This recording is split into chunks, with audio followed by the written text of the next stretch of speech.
Hello everybody, I'm Negative Light, and have you ever wondered how a computer works? Or are you stuck as a computer student with what is a truth table and how to get them working? Well, today I'm going to show you how to not get lost inside of truth tables and how they can be used to understand what's going on in a computer. So without further ado, let's get it rolling. Okay, so right here I have what's called a 2-bit truth table. So let me start by explaining kind of how this works. So you're going to have a couple columns. Each one's for your inputs. Now, for those of you who don't know what these are used for, they're used to tell if something that is binary, meaning true or false, 1 or 0, then what is the output from some kind of gate or some kind of operation. They do use it in some forms of mathematics as well. So, fun fact. So right here in the wool, I use wool to represent my inputs. You might use something like A, B, P, Q. There are various things you can use.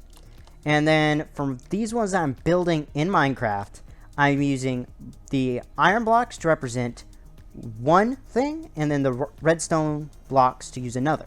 Now you might be wondering, why am I not saying 1 and 0 or true and false? Well, that's because we use them interchangeably. So you could switch this either direction, but either way, just pick a pattern that you would prefer. So like I choose iron to be 0 and false, and I choose redstone to be 1 and true, because those are pretty much the same ideas. So this right here is what I have symbolized right here is an AND gate.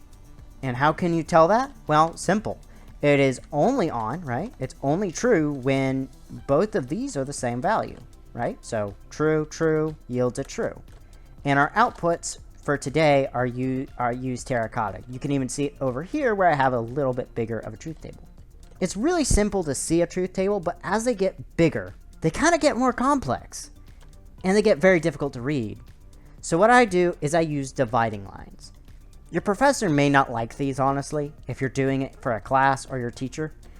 But I still suggest them because it makes it so clear. So what you're going to do is outside of the lowest bit, meaning the last column you have, you're going to put a dividing line wherever you switch from false to true, or vice versa.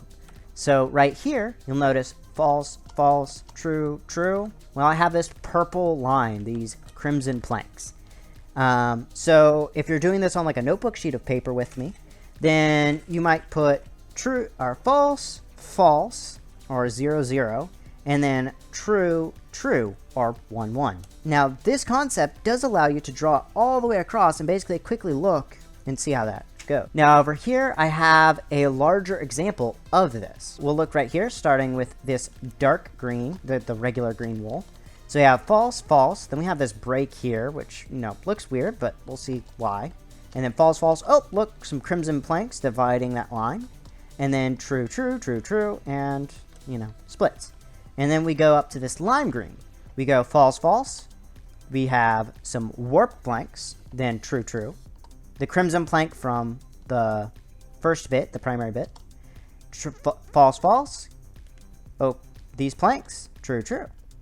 And as you can see, you can kind of see cleanly where this divides and tell what each of these gates are. I will give you a cookie if you can guess which gates these are. Down below in the comments, of course. How you can do this is, one, you're going to have your notebook sheet of paper.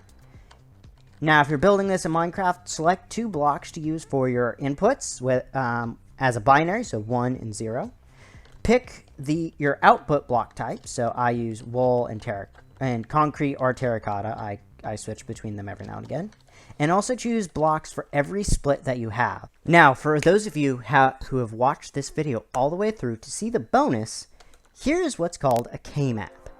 Now, this is a way of looking at much larger sets of inputs. You can go up to 4 with just a single K-map, and you can even go as far as, I want to say, 8 bits, and easily be able to tell what gate you're using. And if you're doing it in a 3D place like Minecraft, you can even go beyond that, because you can make these giant squares and all these cool things, which I'll have in a later video, hopefully linked in the iCards above once I make it, because that's in the future. Yeah.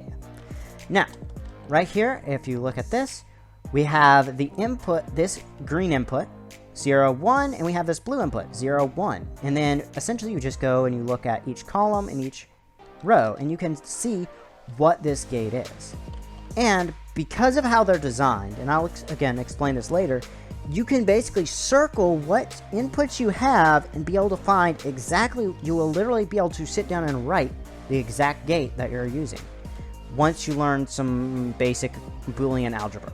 It's not that difficult, trust me. It's super simple, and we'll be going over fun things like that, such as De Morgan's theorem, K-maps, OR gates, AND gates, pizza gates, all that fun stuff. But thank you guys so much for watching. This has been Negative Light, showing you guys how to use these wonderful tools called truth tables to figure out how a computer works and how gates are solved. But without further ado, I'm signing out, and God bless y'all.